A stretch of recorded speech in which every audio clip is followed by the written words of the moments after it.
Welcome to another episode of VL Podcasts. Today, our hosts will talk about one of the hottest battles in the tech world, an AI chip war that is brewing between industry giants like NVIDIA, Intel, and AMD. It's been a dramatic week for Intel.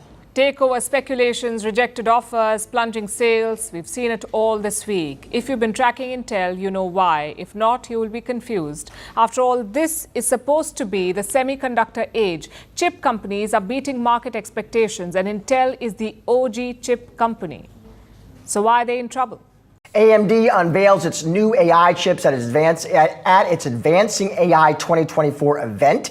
AMD highlighting capabilities of its products that the company says will exceed some of its rivals. The flurry of announcements coming as AMD continues to battle AI market leader NVIDIA. So it seems you're ready to take a deep dive into the world of AI chips, and wow, you could not have picked a more interesting time. The competition is really heating up. It really is. What's so fascinating is that we're not just talking about incremental improvements here. We're talking about a complete transformation in how we interact with technology. Yeah, this isn't just about making computers faster. It's about who will be the driving force behind the future of AI.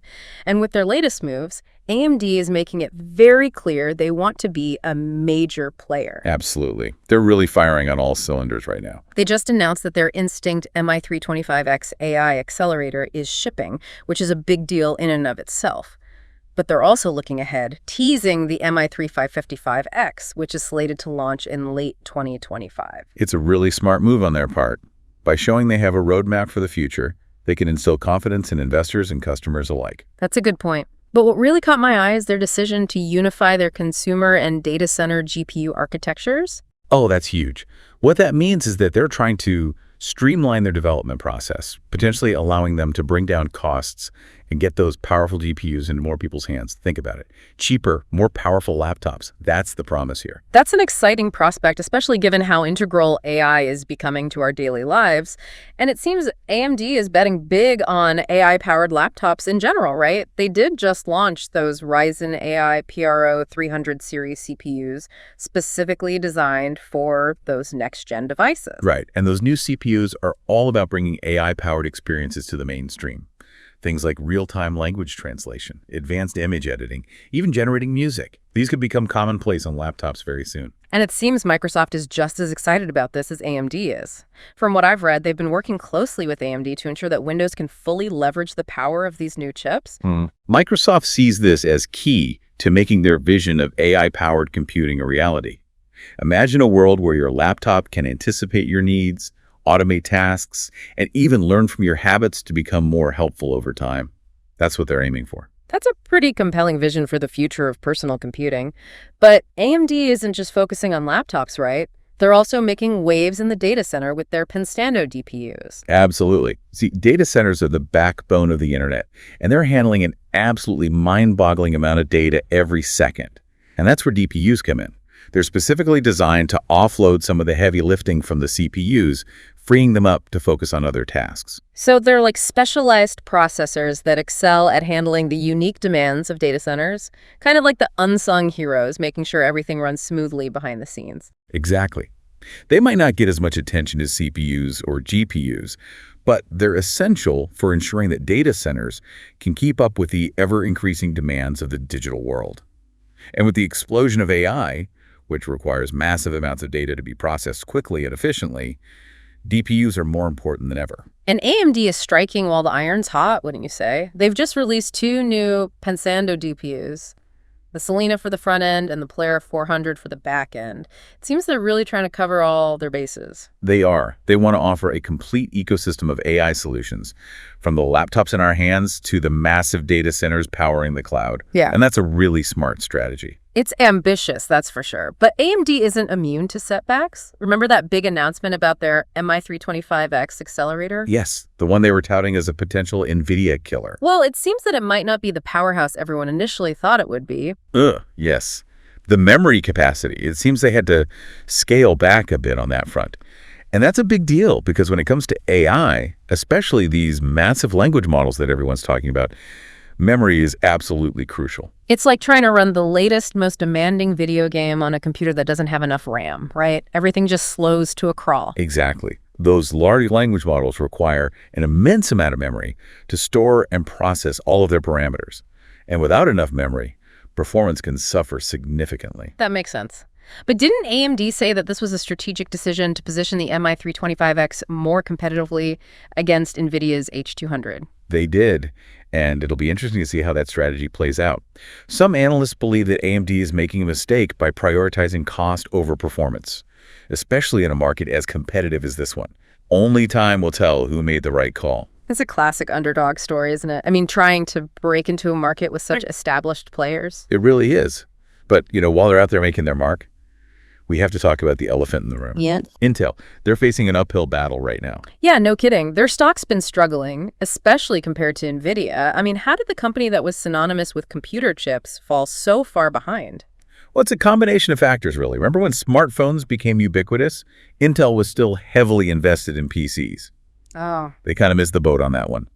And that gave companies like TSMC an opening. Oh, yeah. TSMC, they're huge now. They manufacture chips for practically everyone. Exactly. They were ready to meet the demand when Intel wasn't. And on top of that, there's the whole issue of chip fabrication. Making these incredibly advanced chips requires some seriously cutting-edge tech, and Intel, well, they fell behind in that race. It's like they stumbled, and by the time they realized they were losing ground, it was already too late to catch up. Pretty much. And then to make matters even worse, they lost Apple as a customer. Ouch. Yeah, that must have hurt. It was a huge blow. Apple decided to start making their own chips in-house. And just like that, Intel lost a major chunk of their business. They missed the smartphone wave, they lagged behind in chip fabrication, and they were slow to fully embrace the AI boom, while NVIDIA was going all in on GPUs. It hasn't been easy for them. Wow, talk about a series of unfortunate events. So what are they doing now to turn things around? I mean, they brought back their old CEO, Pat Gelsinger, right? They did. They're hoping he can recapture some of that old Intel magic. Yeah. One of their big strategies is to try and secure government funding through the CHIPS Act. The CHIPS Act? Yeah, it's designed to boost domestic chip manufacturing here in the U.S. Intel's hoping to use those funds to build new factories and revamp their production processes. So they're basically betting on government support to help them catch up. Do you think it'll be enough? That's the million-dollar question, isn't it? On the one hand, bringing chip manufacturing back to the U.S. could be a huge win. It could create jobs, reduce reliance on foreign production, and give the economy a boost. But it's a long game. It's not like flipping a switch and suddenly you're back on top. Exactly. Building those state-of-the-art fabrication plants takes time and tons of investment. And while Intel is waiting for that to play out, their competition isn't just sitting around twiddling their thumbs. Speaking of competition, we can't forget about the current darling of the AI chip world, NVIDIA. Their CEO, Jensen Huang, seems to have a knack for captivating investors. He really does. He's got this incredible charisma, and his vision for the future of AI is nothing short of audacious. And judging by NVIDIA's stock price, investors are buying what he's selling. In droves.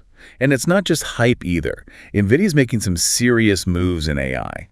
They're not just focused on software anymore. They're pushing hard into what they call physical AI. Physical AI. So we're talking robots and all that. Exactly. Think robots that can learn, adapt, and interact with the real world, all powered by NVIDIA's chips. That's both amazing and slightly terrifying. So not just AI in our computers, but AI shaping the physical world around us too. That's a pretty big deal. It is. NVIDIA is already working with companies like Foxconn to build factories where robots are assembling other robots, all driven by AI. It's like something straight out of a sci-fi movie.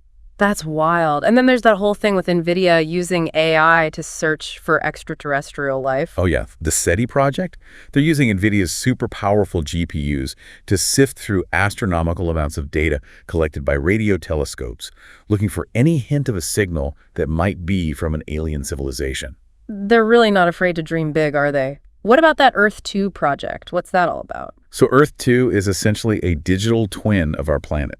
It's this incredibly ambitious project to create a massive simulation that can help us understand complex systems like climate change and potentially even predict natural disasters.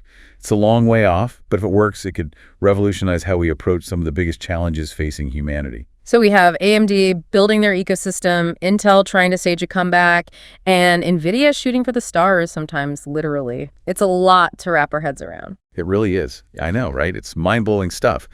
But it's also important to remember that this is just the beginning.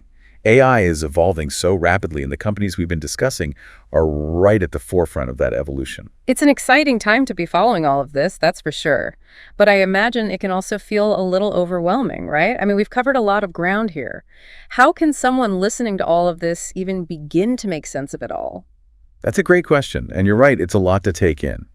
I think the key is to remember that while these companies are making incredible strides, there's also a lot of hype out there. Hype. So you're saying we should take everything we hear with a grain of salt? Exactly. These companies are in a fierce competition for market share, for investor dollars, for mind share. They all want to be seen as the leader, the innovator. And that can sometimes lead to inflated claims and promises. So how do we separate the signal from the noise? By being informed, by digging a little deeper, by looking beyond the marketing slogans and the press releases. It's crucial to develop a critical eye and to remember that there are always different perspectives on these issues. Can you give me an example? Sure, take Intel, for instance. While they're making a big push to regain their footing in the chip market, not everyone is convinced they can pull it off. Some analysts are skeptical, pointing to their past missteps and the sheer dominance of companies like TSMC and Samsung. So you're saying it's a real uphill battle for them? It is. And only time will tell if they can overcome those challenges. But the point is, there are always multiple sides to every story. It's important to consider different viewpoints, weigh the evidence, and come to your own conclusions. Don't just blindly accept what you hear, right? Exactly. Be curious, be critical, be informed. And most importantly, don't be afraid to get your hands dirty and experience AI firsthand. You mentioned that CNET video earlier, right? The one about the AI Playground app. Oh yeah, it lets you experiment with different AI models, like generating images from text prompts and stuff, right? It's a fun and easy way to see what all the excitement is about. You can create art, write stories, compose music, all with the help of AI. And who knows, maybe even stumble upon the next big AI breakthrough in the process. It's incredible to think about all the possibilities. AI is no longer some futuristic concept confined to science fiction. It's here, it's evolving at a breakneck pace, and it's poised to reshape our world in ways we can only begin to imagine. I couldn't agree more. And if there's one thing we can all agree on, it's this. The future of AI is going to be anything but boring. That's for sure. Well, that about wraps up our deep dive into the world of AI chips. We hope you found it insightful, thought-provoking, and maybe even a little bit inspiring. Until next time, keep exploring, keep learning, and keep asking questions.